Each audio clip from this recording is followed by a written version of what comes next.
నా సిద్ధాంతాలను కానీ నియోజకవర్గంలో కానీ మా ఎమ్మెల్యేని కానీ అక్కడ ఉన్నటువంటి వాతావరణాన్ని చెడగొట్టాలని చూస్తే నేను అడ్డుపడిపోతా. ఇప్పుడు కాదు, ఫస్ట్ నుంచి కూడా నేను అడ్డుకుంటా. అది దానికి నేను అడ్డం అని చెప్పి ఏదో ఒకటి తిట్టడము, లేదంటే ఇది ఏలిక చేద్దామని మీరు అన్నట్టు ఆ మాదిగ సామాజిక వర్గం వ్యక్తి దగ్గర ఎంత అంటే సార్, లిటరల్లీ ప్రామిస్ చెప్తున్నా, నేను మీకు చెప్తున్నా, ఇప్పుడు మీరు నిర్ణయం తీసుకోండి. ఒక స్టూడియోలో మనకున్న ఇంటిమసీతో అడుగుతున్నా, నేను ఆ వ్యక్తి దగ్గరికి కనీసం 200 మీటర్లో ఉన్నా కానీ నన్ను కేసు పెట్టి యాక్షన్ తీసుకోండి, ఛాలెంజ్ చేస్తున్నాను నేను. అంటే కనీసం అంటే ఏదో గూగుల్ టేక్అవుట్ ఏదో అంటారు కదా, 200 మీటర్లలో ఉన్నా. విషయం ఏంది, ఆ 200 మీటర్లకు కూడా నేను పోలా, నేనెవరో తెలియదు ఆయనకు. నువ్వు భూ కబ్జా చేసి, నువ్వు పెరిగిన చెట్లు తీసుకొచ్చి ఆడేసి, ఇప్పుడు మీ భూముల జోలికి రాము, ఇక్కడ ఉన్నది పాతది ఎక్కడ ఉన్నదో ఆ బౌండరీస్ పంచుతామంటే, ఇక్కడ వైసీపీ నాయకుడు ఈ విషయంలో నా నియోజకవర్గంలో మేము వైసీపీతోనే ఫైట్ చేసింది, ఒక్క వైసీపీ నాయకుడిని కూడా ఇది నిజమే నాగేంద్ర ఆ చెట్లు కొట్టించాడు, ఆ భూ కబ్జా చేసిందని చెప్పించండి మీరు, నేను ఒప్పుకుంటా. కాదండి, ఇప్పుడు ఎమ్మెల్యే ఎవరు అక్కడ? అరవ శ్రీధర్ గారు. ఆయన ప్రాబల్యం పెద్దగా ఏం లేదట కదా, ఎవరు ఏం లేదట కదా, డమ్మీలాగే చూస్తున్నారని, మొత్తం అంతా టీడీపీ ఇన్ఛార్జి నడిపిస్తున్నారట మీరు చెప్పిన రెడ్డి గారు. అవన్నీ తప్పుడు ఆలోచన. అదే అక్కడ తప్పు చేయాలి. ఇప్పుడు రెడ్డి సామాజిక వర్గాన్ని తిట్టేది ఏంది, రూపానందరెడ్డి గారు అందరినీ దగ్గర తీస్తున్నారు.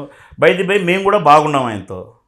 ఇక్కడ ఏం చేయాలి, ఈ రికార్డులు చేయాలి. మీరు నమ్మరు సార్, ఆ వ్యక్తికి పాపం నాకు కూడా తెలియదు, ఆ చెట్లు పోయిన ఆయన బాధపడుతున్నాడని చెప్పి ఒక మాదిగ నాయకుడికి వాళ్ళిద్దరిని తొడుకొని రా తండ్రి కొడుకులను, అవి ఎందుకు గొడవ, నేను ఏదో ఒకటి మాట్లాడుతున్నాడు. ఎందుకు పిలిచాడు ఆయన, పెద్ద మనసుతో ఉన్నతాశయంతో కూర్చోబెట్టి, మీది కాదు స్థలం, గవర్నమెంట్ స్థలం, మీరు ఏం చేసినా ఇక అట్లాగా సార్, మేము జేసీకి ఇచ్చాం, వాళ్ళకి ఇచ్చాం, వీళ్ళకి ఇచ్చామంటే ఆడు ఈడు ఎవడు చేయడే, అసలు భూమి మీది కాదు, మీకుండే డాక్యుమెంట్స్ చల్లవు, ఫేక్ అని చెప్పి ఆయన మీకు ఏదన్నా నష్టపరిహారం ఉంటే నేను కడతానని పిలిస్తే ఇదంతా రికార్డ్ చేశారు.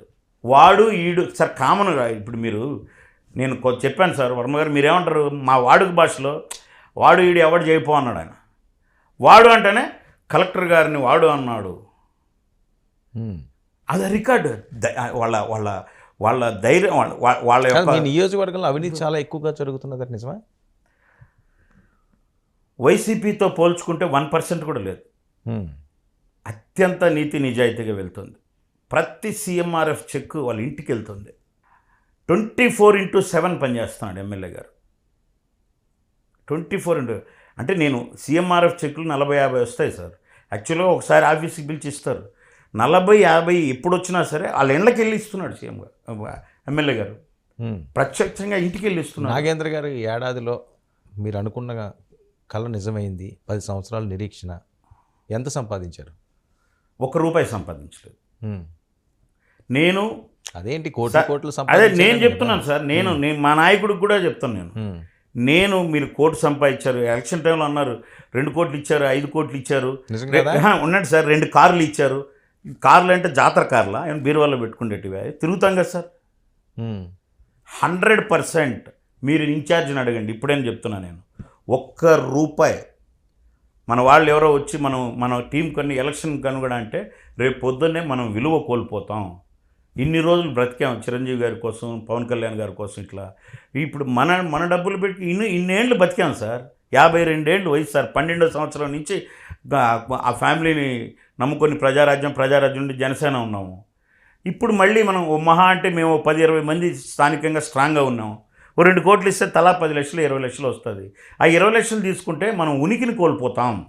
రేపు పొద్దున్నే మనం ఏం అడిగినా డబ్బులు తీసుకున్నారు కదా అంటారు అని నేను, ఒకవేళ ఎవరన్నా ఎలక్షన్ ఖర్చుల కన్నా కానీ ₹1 ఎవరికి లేకుండా మనం వద్దు, మనం ఎట్లా జరిగితే అది జరుగుతుంది, అందరితో పాటు వెళ్తాం మనం అంతే అని చెప్పి తీసుకెళ్ళాం ముందుకు. నేను ఇప్పుడు చెప్తున్నా, ఎవరైనా సరే ₹1,00,000 లేదా ఒక 50 లక్ష రూపాయలు, అంతకు మీరు కోట్లు అన్నారు కదా, నేను తీసుకున్నట్టు ప్రూవ్ చేస్తే, నాకు ఇచ్చినట్టు ప్రూవ్ చేస్తే, నేను ఎవరి ద్వారానో ఎక్కడో తగిలినట్టు నేను ప్రూవ్ చేస్తే, నేను అన్యాయం చేసినట్టు నేను ఈరోజు నేను చాలించుకుంటా. నిప్పులేంది పొగ వస్తుందా? 100 అంటే నిప్పులేంది పొగ రాదు సార్. అసలు చుట్టూ అడివే కాలుస్తూ ఉంటే అదో ఆ పొగ వచ్చేది నాగేంద్ర చుట్టూనే అని, దానికి నేనేం చేయాలి? నేను ఇప్పుడు అది అయిపోయిందా? అది అయిపోయిన తర్వాత ఆయన ఇన్ఛార్జ్ రూపారెడ్డి గారిదే ముగ్గురిని పిలిచా వాళ్ళకి సహాయం చేయాలని. పోతే పోయిందో 1,00,000 2 లక్షలు ఇద్దాం, ఇది కాదు భూమి చెట్లు అంటున్నారు కదా అని పిలిస్తే ఆయన కూడా రికార్డ్ చేశారు. మా సర్పంచ్ పాపం అమ్మ అంతా ఇది రూపానందరెడ్డి గారు చేశారు కదా అని వాళ్ళంటే అనిన దానికి మీకు వాళ్ళకు అట్లా అంటే ఏంది ఇప్పుడు వీళ్ళంతా కలిసి ఉండారు, డివైడ్ అంతా విడగొట్టాలి. అదండి, రూపానందరెడ్డి గారు ఏది చెప్తే అది చేస్తారట కదా జన సైనికులు. ఇదేం తీరది ఎక్కడ మీ రైల్వే కోడూరులో తప్పది? రివర్స్ చెప్పండి, ఆయనే అంట కదా, రివర్స్ చెప్పండి. వాళ్ళ ఇంట్లో పనిచేసే వ్యక్తి అట కదండి ఈయన. సీట్ ఇప్పించింది ఆయన. సార్ మీరు చదువుకున్న వాళ్ళు, మీరు పనిచేసే కాదు వచ్చేవి కాదు అంటున్నాను. వాళ్ళ దగ్గర ఏదో అంటే వర్క్ పని మీన్స్ ఏంటంటే తక్కువ పని కాదు, గుమస్తా కిందో లేకపోతే ఇంకో రకం. అరవ శ్రీధర్ గారు చాలా మంది ఇంతకుముందు కూడా వాళ్ళ ఇంట్లో పని వాళ్ళకి ఇచ్చారు, ఏమంటారు సార్, పాలేరుకి ఇచ్చారు. నేను జరుగుతున్న ప్రసారం నేను ఏమంటున్నానంటే అతను ఇంజనీరింగ్ స్టూడెంట్ సార్. ఓకే, అంటే వాళ్ళ వర్క్ ఇంజనీరింగ్ ఏం వర్క్ చేసేవారు ఆయన? 2021 ముందు రూపానందరెడ్డికి అరవ శ్రీధర్కి పరిచయమే లేదు.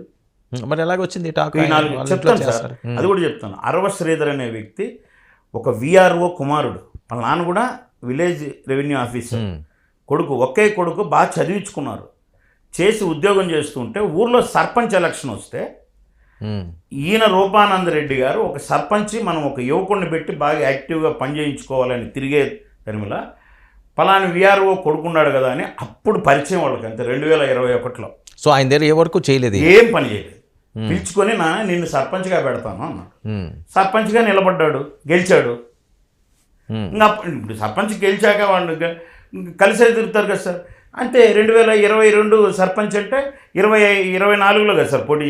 ఆ 2 సంవత్సరాల తర్వాత సర్పంచ్గా ఉండగానే రేపు మళ్ళీ మనం జనసేనకు లేదా ఎమ్మెల్యే టికెట్ నిలబెట్టాలన్నప్పుడు ఇంకా సరే సేమ్ క్యాండిడేట్ని ఎమ్మెల్యేగా అనుకుందాము అని చెప్పి మాట్లాడుకున్నారు. కాదండి, పవన్ కళ్యాణ్ గారి ఆలోచన ఒక రకంగా ఉంది. ఆయన వేరే వాళ్ళకి టికెట్ ఇస్తే మీరు దాన్ని అడ్డుపడి లేనిపోనివన్నీ అక్కడ క్రియేట్ చేసి ఎన్నో లిటిగేషన్లు పెట్టి దాన్ని ఇబ్బంది పెట్టి ఆ సీటు పోయేలా చేశారట. ఎవరు సార్ వేరే వాళ్ళు అంటే ఎవరు మాకు తెలియదమ్మా నియోజకవర్గంలో.